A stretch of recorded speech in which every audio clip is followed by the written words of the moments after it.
నందమూరి బాలకృష్ణ అభిమానులకి త్వరలోనే ఓ good news చెప్పబోతున్నారట. ఎప్పటినుంచో మోక్షజ్ఞ ఎంట్రీ కోసం అభిమానులు ఎదురు చూస్తున్న సంగతి తెలిసిందే. పైగా మోక్షజ్ఞకి ఇప్పటికే 29 ఏళ్లు వచ్చేశాయి. దీంతో వీలైనంత త్వరగా వారసుని లాంచ్ చేయాలని బాలయ్య ఫ్యాన్స్ అంటున్నారు. తాజాగా బాలయ్య ఆ ప్రయత్నాలు మొదలు పెట్టారట. తన కుమారుణ్ణి ఈ ఏడాది టాలీవుడ్ లోకి హీరోగా వదలనున్నట్లు బాలయ్య పలు మీడియా సందర్భాల్లో మీడియా ప్రెస్ మీట్లలో కూడా తెలియజేశారు.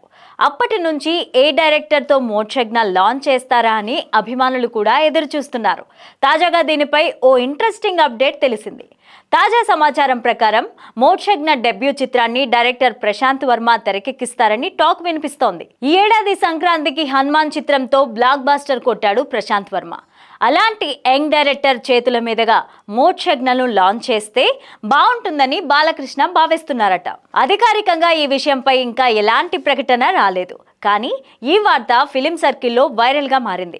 ఒకవేళ ఇదే నిజమైతే మోక్షజ్ఞ కోసం ప్రశాంత్ వర్మ ఎలాంటి స్క్రిప్ట్ రెడీ చేస్తారో చూడాలి. ఇక మరోవైపు మోక్షజ్ఞని డైరెక్టర్ అనిల్ రావుపుడి లాంచ్ చేస్తారంటూ గతంలో చాలా వార్తలు వచ్చాయి. అలానే డైరెక్టర్ బోయపాటి శ్రీను దర్శకత్వంలోనే మోక్షజ్ఞ అరంగేట్రం ఉంటుందని కూడా కొద్ది రోజులు చర్చ జరిగింది. ఇప్పటికే బోయపాటి మోక్షజ్ఞ సినిమా స్క్రిప్ట్ గురించి డిస్కషన్స్ కూడా అయిపోయాయంటూ వార్తలు కూడా వచ్చాయి. కానీ ఇవేమీ ఓ కొలిక్కి రాలేదు. బోయపాటి చేతుల మీదుగా మోక్షజ్ఞను లాంచ్ చేయడం బాలయ్యకి ఇష్టమైనప్పటికీ కూడా ఒక్క విషయం గురించి ఆలోచించి ఆగిపోయారట.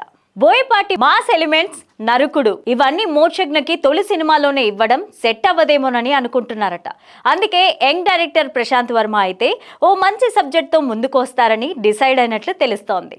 ఈ క్రేజీ ప్రాజెక్ట్ ఇదే ఏడాదిలో మొదలయ్యే ఛాన్స్ ఉందట. దీనిపై బాలయ్య త్వరలోనే క్లారిటీ ఇస్తారేమో చూడాలి. ఇక మరోవైపు డైరెక్టర్ ఎవరైనా సరే హీరోయిన్ మాత్రం శ్రీలీల అని అందరూ అనుకుంటున్నారు. ఎందుకంటే శ్రీలీలకి ప్రస్తుతం ఉన్న ఫాలోయింగ్ అంతా ఇంతా కాదు. తన డాన్సులతోనే ఆడియన్స్ని థియేటర్లో ఓ ఊపు ఊపేస్తోంది ఈ భామ. అందులోనూ బాలయ్యతో శ్రీలీలకి మంచి రిలేషన్ కూడా ఉంది. అలానే భగవత్ కేసరి సినిమా సెట్లో కూడా మోక్షజ్ఞ పక్కన కూడా 1-2 సార్లు మెరిసింది శ్రీలీల. దీంతో వీళ్ళ జోడీ బాగుంటుందని ఫ్యాన్స్ అప్పట్లో పోస్టులు కూడా పెట్టారు. మరి అన్ని వర్కౌట్ అయితే ఈ కాంబో సెట్ అయితే అవకాశం ఉందని అంటున్నారంతా.